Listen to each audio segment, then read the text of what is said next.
Hello, and welcome to Cottagecore Land Girl. My name's Jolene, I am your host, and I am the Cottagecore Land Girl. Today I'm going to be talking to you about what I think is the coziest Pokemon game of all time up until this point, and how it also will fit into my most recent sewing project. My pick for the coziest Pokemon game happens to be Legends Arceus. And a big part of that is just the vibes. Leafeon may be one of my favorites. I love green.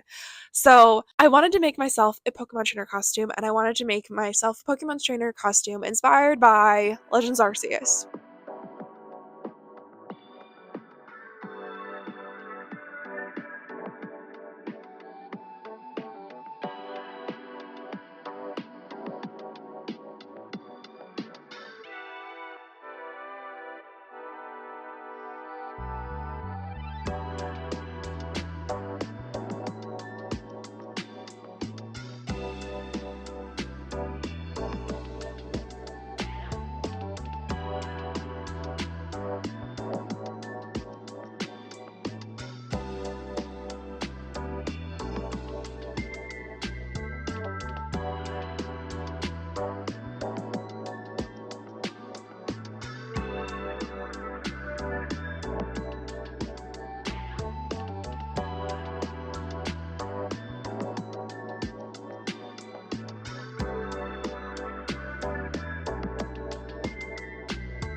Bit of an experiment.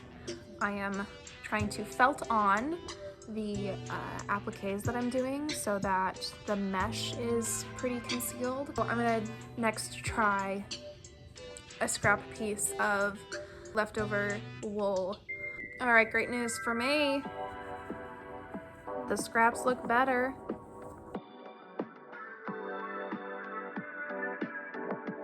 Okay, please don't mind me. I just got home from work and it's hair wash day, so we're in this state. I'm going to be starting to work on the skirt, but for right now, I want to explain to you what it is that I am going to be doing to the skirt before I get started on that. So I have these different floral and greenery appliques, basically embroidered stuff that was done on mesh that I had in my stash for a while and was trying to figure out a good way to use it. I thought the appliques might be a really good cottagecore additional element to the skirt.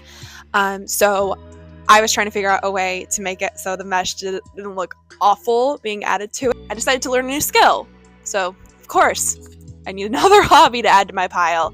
I am going to be felting all of the appliques onto the skirt. I practiced on the pockets because I thought, if this doesn't work out, at least I'd only have to cut out a small thing again instead of I don't have enough wool to make the skirt again. So I like how it turned out. I'm going to start working on the skirt, and in tomorrow's footage, I will probably be talking at you again about some more Pokemon stuff. So I'll see you tomorrow. Good morning. So I started last night. I pinned all of the appliques in the design that I want. Put up a picture over here. And last night I started all of my little stabbings. Starting in one corner, and then we'll work our way across. This is going to take me forever.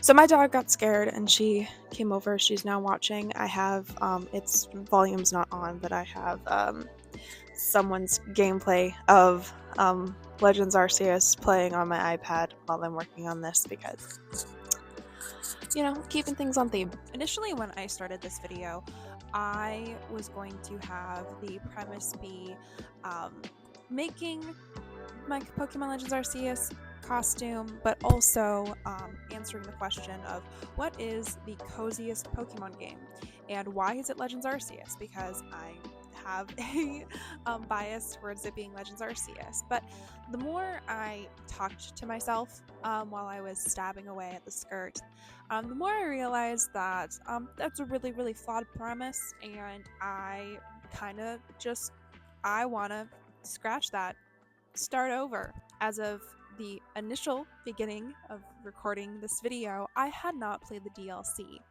and again, over the course of stabbing away at the skirt, I came to the realization that maybe I need to actually play the DLC before I make any definitive comments about Pokemon Scarlet and Violet. Warning.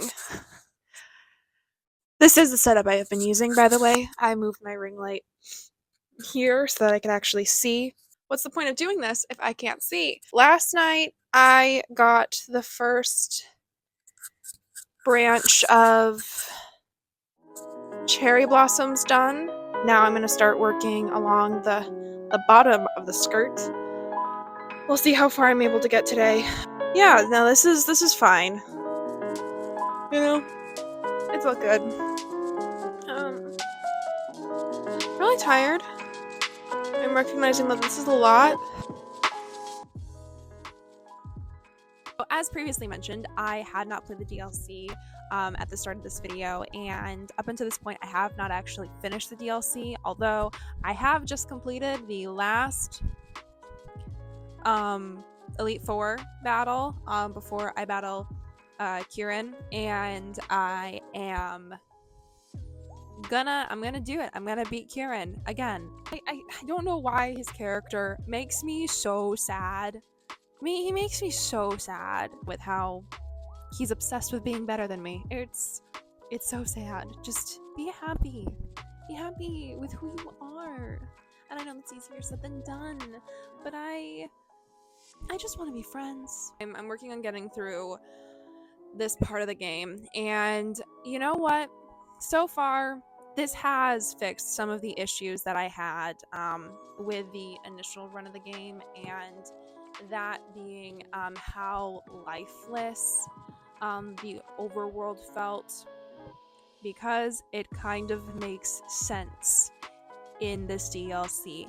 Specifically, the second part of the DLC, where you're at the school and it's in this biodome thing where the only buildings on this landmass under the water are classrooms, which have teachers and students seemingly engaging in conversation and not just students randomly milling about the quad, not really seeming like they're having conversations with each other. It's just they're just there outside the building, and then it feels a little staged. But here they look like they're actually, like, you know, having like a study session, a small little club class in these little classrooms, and then you have the the areas where you heal your Pokemon, make TMs, and buy your resources from the vending machines. I like the vending machines because if I am not able to walk into a store, or I click the store option and it opens up a menu, like I walk into a store and instead of seeing people milling around, I just get a menu. Might as well just give me a vending machine. Just give me a vending machine. And you know what? I like that. I like it. It works in this instance. The rest of Paldea, maybe we go back to Paldea, still feels like it's not a continent people are actively living on. It still feels like a soundstage, just a little bit. Which, you know, that's my main criticism of the game. I'm gonna see about finishing this DLC and how I feel about the storyline, and I will check back with you once I finish that, and then we can go through more of my list of pros and cons, because I am adding to this as I am finishing this game. Hello, forgive me the poor lighting. I have nearly reached the halfway point. I'm nearly at the halfway point, and I have not been filming much of me working on it because I've been working on it while there was other people home, and I've been working on it in my chair in the living room because that's much more comfortable than trying to do it where I can set up my tripods in the on the floor in the sewing room. Yes, I know I look insane. Shut up. Finally finished after so many days, weeks working on felting this. Finally done. I have been working on assembling the rest of the thing, and since I am literally on a time crunch, I have not recorded any of the process because I've been needing to focus on that. So far, I've got the trousers mostly assembled. I just did a try on. They fit fine. I'm gonna just switch where the slit is for getting into them to the back before I attach them to the front of the top, and then I gotta work on assembling the different parts of the skirt so that I can attach the skirt. Attach the sleeves already. I'm tired. I've been working on it all day because I finished felting it at 3:45-ish today, and I'm tired. It is now almost 9 o'clock. And I have been up since like 7, which is fine. I've been working for over 12 hours. I forgot to eat supper, so I'm gonna be done for the day because I'm at the point where I feel like I'm gonna start making mistakes if I continue. So that's that. I'm going to Sunday of ACEN. So I need to unplug this. I'm going to Sunday of ACEN, so I still have a little bit of time after I get off of work on Friday and a little bit of time on Saturday that I can work on it. But I'm cutting it pretty close.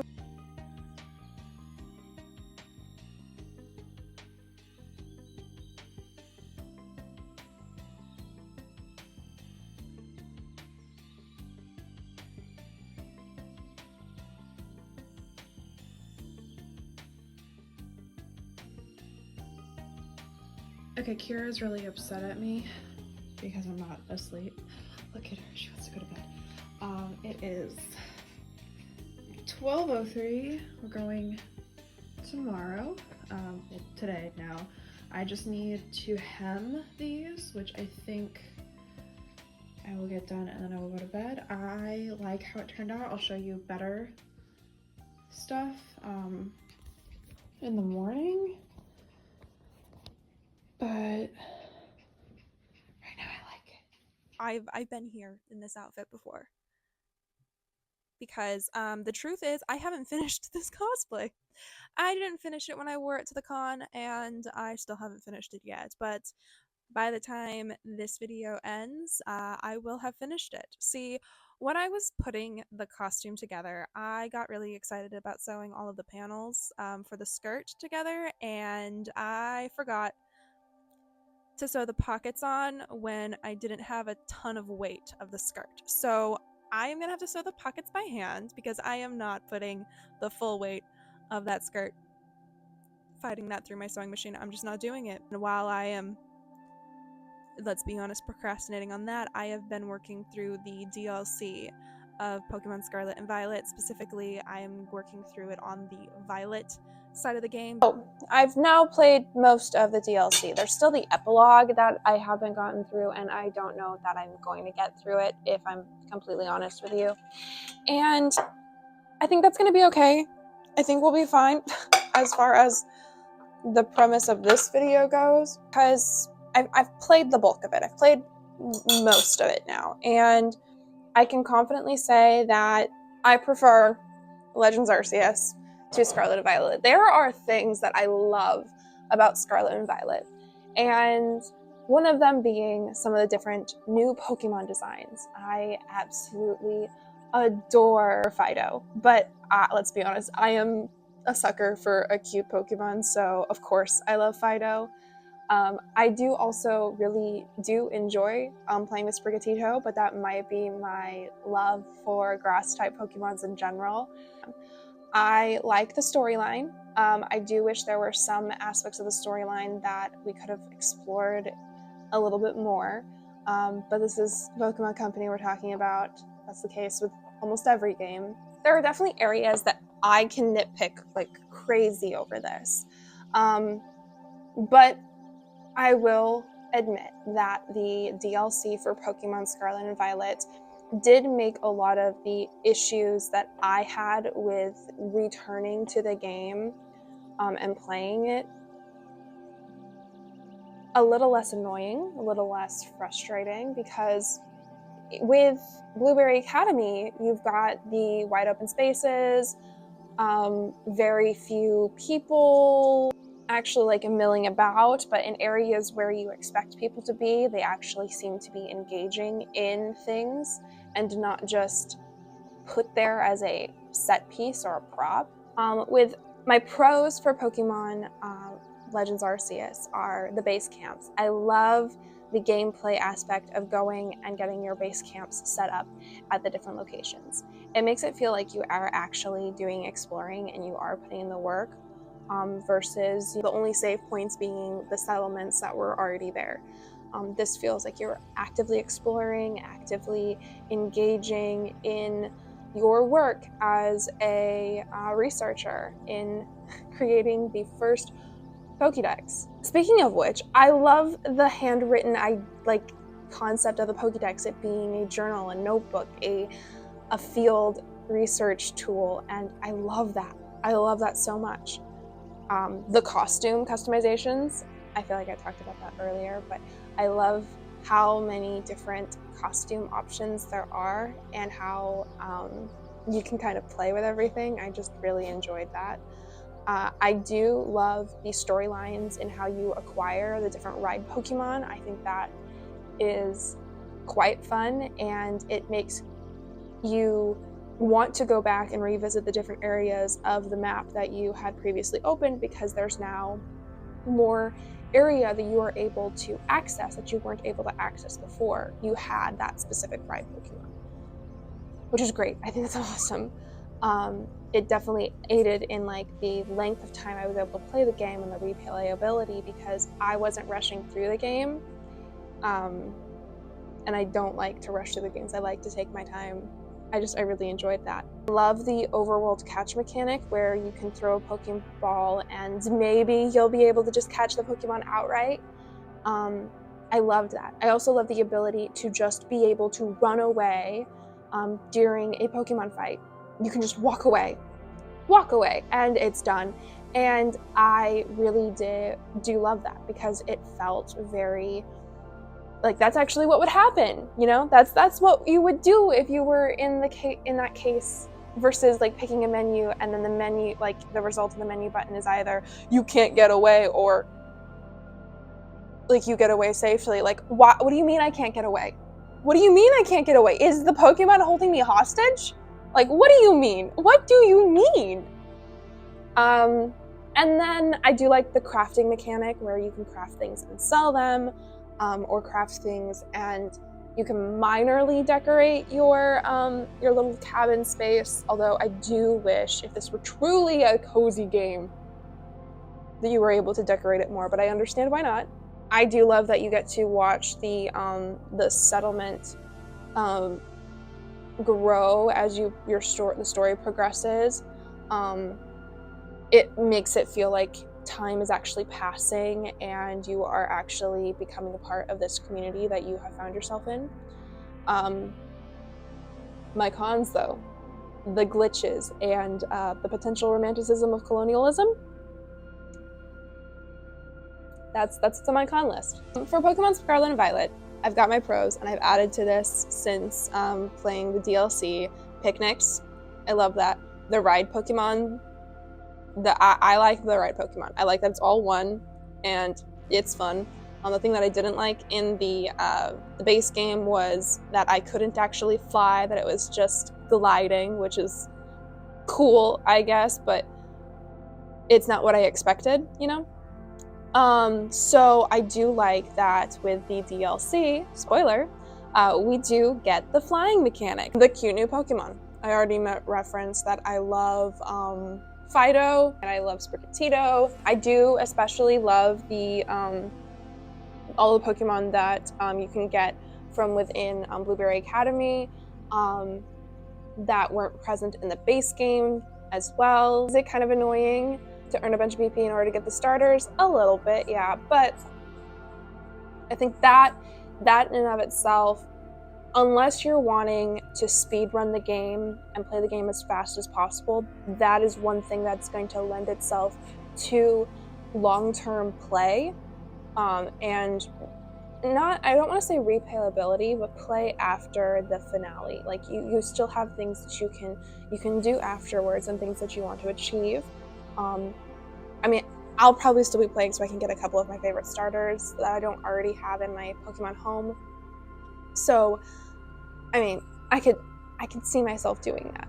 And then my final pro is the town ideas. I think a lot of the ideas for the different towns are really, really cool.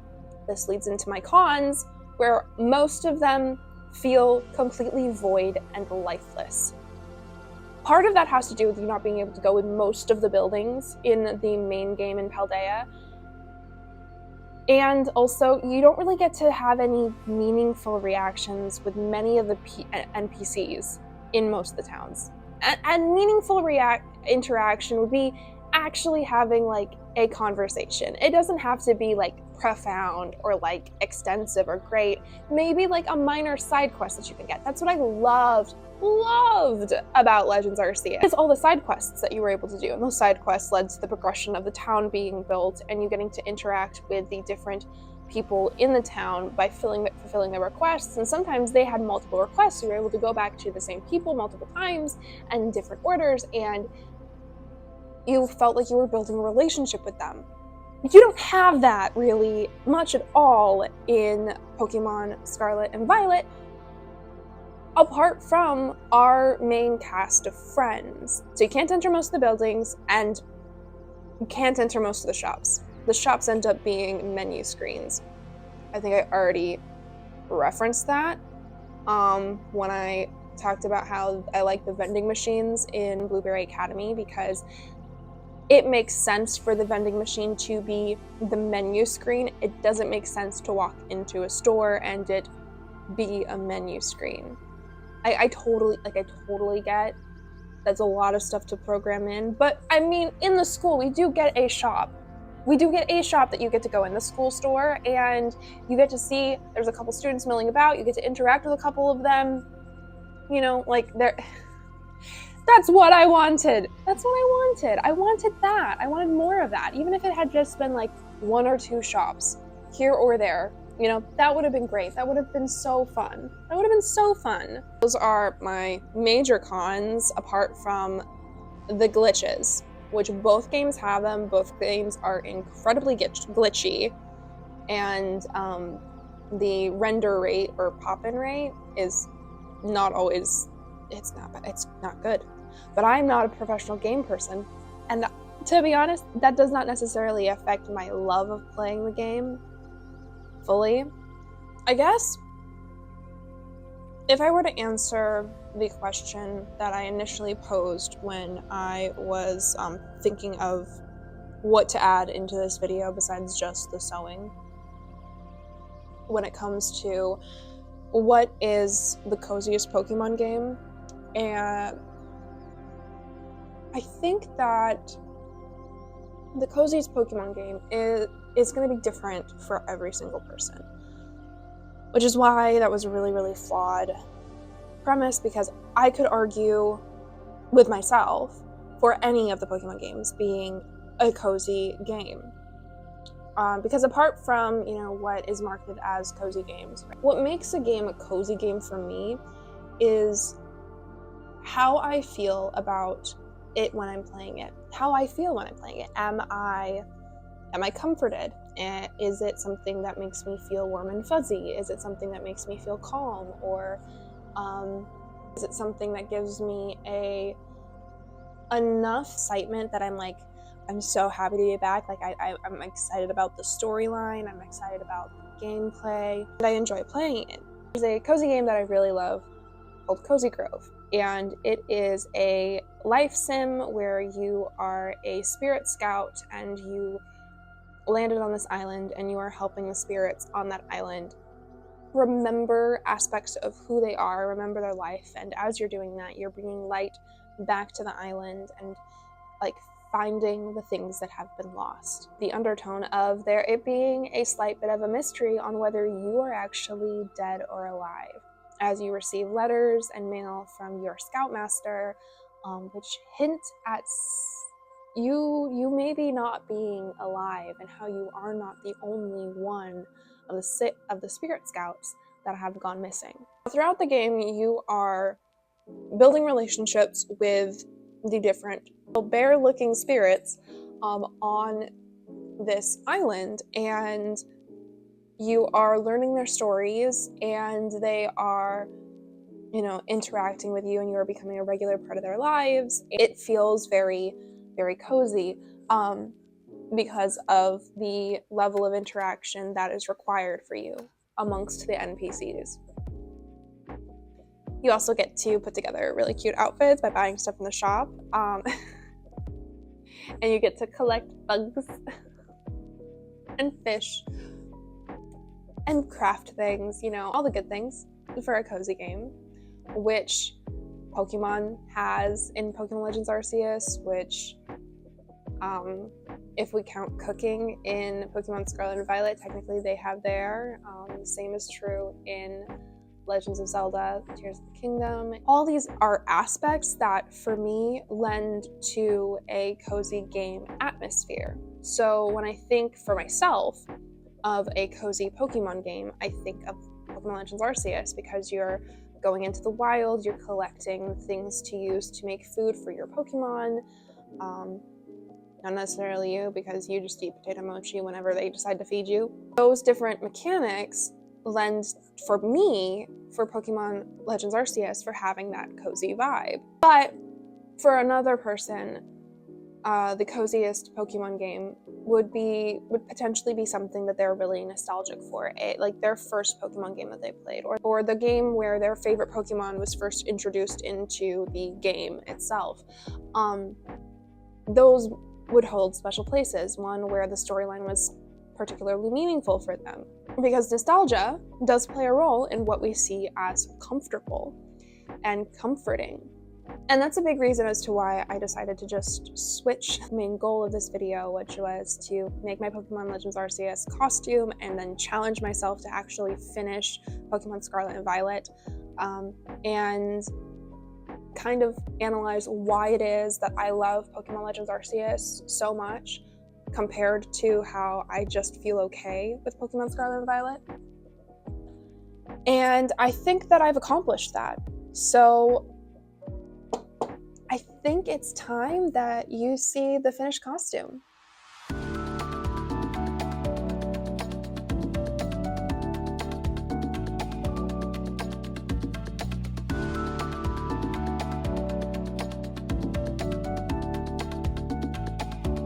Are you okay being in my vlog?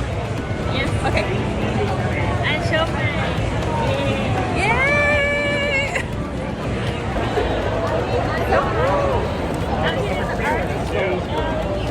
Spending way too much money.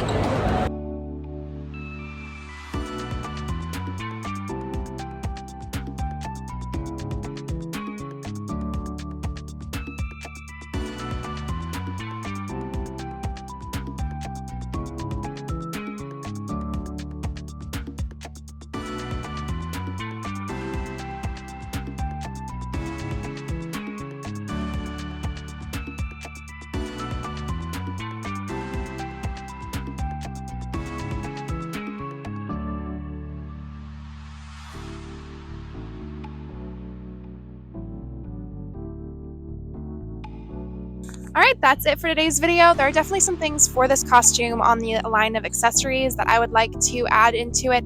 Definitely at least one Pokeball for sure, either to make or procure some way. And I'm thinking about also making a physical form of the Pokédex, something like that I can have like to carry either in the pocket, so it'd be really small at that point, or have like another pouch or a bag accessory kind of thing to go along with it. So this is definitely going to be a work in progress, but for now I am so happy with how it turned out. I really do love the pockets.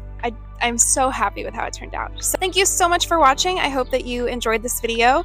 If you did, please give it a like and hit a follow if you want to stick around on my sewing diary and adventures.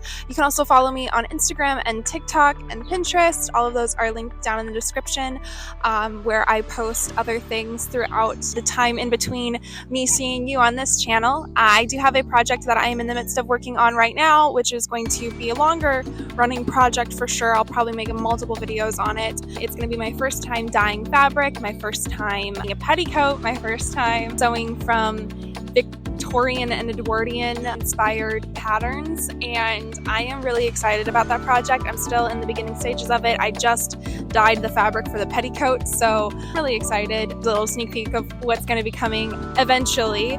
I don't know when I'll be posting the first video of that, but in the meantime, I will be posting regularly over on TikTok and Instagram. You can follow me over there. Thank you so much for watching. We'll see you again soon. Stay cozy and crafty.